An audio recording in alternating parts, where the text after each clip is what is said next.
Hello everyone स्वागत करुच्ची आम YouTube channel Odisha study hub रे। तो पिला माने plus 3 row first semester admission सरी जाइए।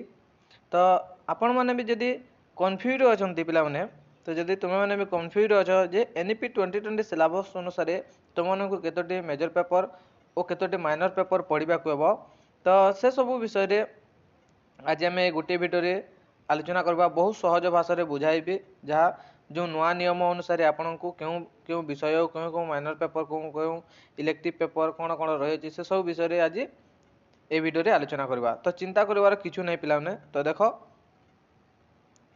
जदि आपण आम चैनल को प्रथम थर पर आसुँच चैनल को सब्सक्राइब करदेव और पाखरे बेल आइकन को प्रेस करी ऑल नोटिफिकेशन ऑन करदेव जहाँद्वारा परवर्ती वीडियो आपण सर्वप्रथम पाइपर। तो देख पिला माने वीडियो को आरंभ करवा। तो देख पिला माने एनईपी 2020 सिलेबस जोटा कि नेशनल एजुकेशन पॉलिसी। तो ये जो एनईपी आसवा पर पुराना जोटा कि आम ऑनर्स पेपर एवं पास सिस्टम सब पूरा पूरी बदली जाइए। एबे आमको फर्स्ट सेमेस्टर रे क्यों क्यों पेपर पढ़ा को हेबो चलंतु से विषय जानिबा।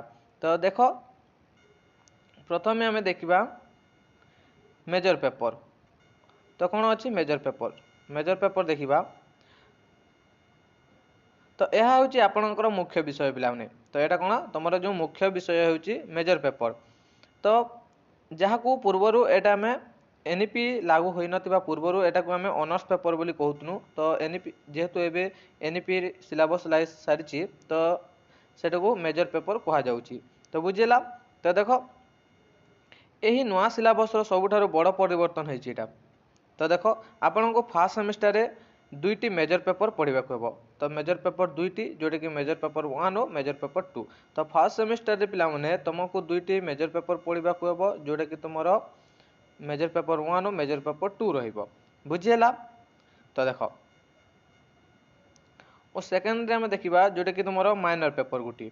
तो गोटे माइनर पेपर रही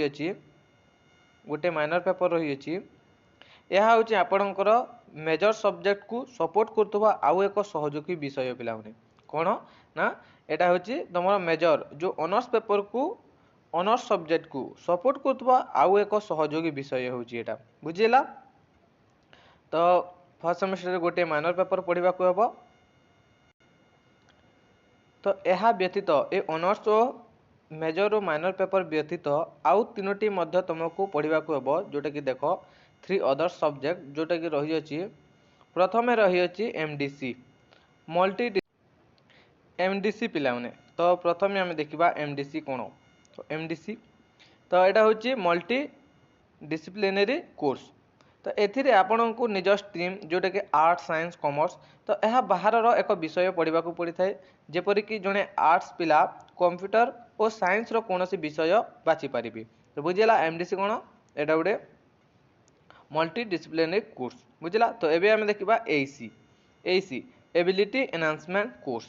तो यहाँ कौन यह हूँ गोटे जोगाजोग कौशल उद्दिष्ट एसी। बुझाइल बेला ना जोगाजोग कौशल गोटे उद्दिष्ट एथिरे साधारणतः एमआईएल हिंदी किंबा इंग्लिश कम्युनिकेशन पढ़ा को पड़ते। एथिरे साधारणतः एमआईएल हिंदी और इंग्लिश कम्युनिकेशन पढ़ा को पड़ी थाए। बुझेगा एसी रे। तो ये आम देखा भीएससी। तो ये को आम ईवीएस कहूँ पिला भीएससी जोटा कि वैल्यू एडेड कोर्स। बुझेगा। देख वैल्यू एडेड कोर्स ईवीएस बा भीएससी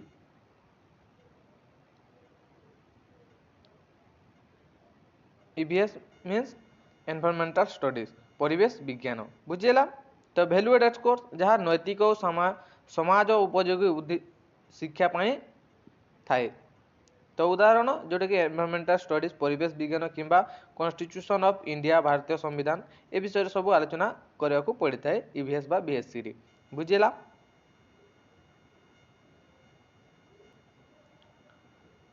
तेणु मोटामोटी भाव देखिले फास्ट सेमेस्टर आपण को दुईटी मेजर पेपर गोटे माइनर एवं अन्य तीनोटी मिसाई मोट 6टी पेपर पढ़ा को हेबो।